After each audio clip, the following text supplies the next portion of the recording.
السلام عليكم ورحمة الله وبركاته.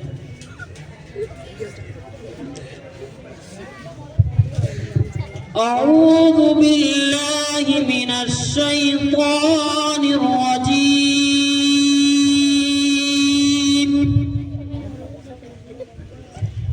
بسم الله الرحمن الرحيم.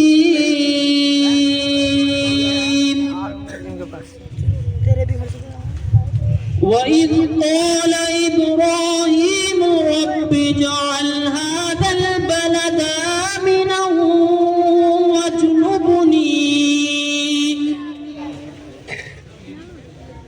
وإذ قال إبراهيم رب اجعل هذا البلد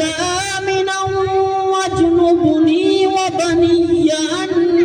نعبد الأصنام رب إنهن أضللن كثيرا من الناس فمن تبعني فإنه مني ومن عصاني فإنك غفور رحيم ربنا إني أسكنت من ذريتي بواد غير ذي زرع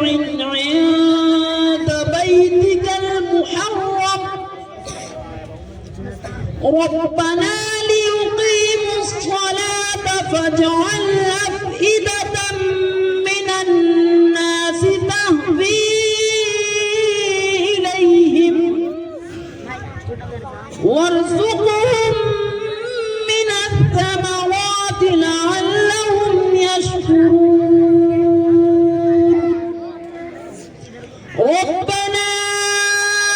إنك تعلم ما نخفي وما نعلن وما يخفى على الله من شيء في الأرض ولا في السماء الحمد لله الذي وهب لي على الكبر إسماعيل وإسحاق إن ربي لسميع الدعاء رب اجعلني مقيم الصلاة ومن ذريتي ربنا وتقبل دعاء ربنا اغفر لي ولوالدي وللمؤمنين يوم يقوم الحساب صدق الله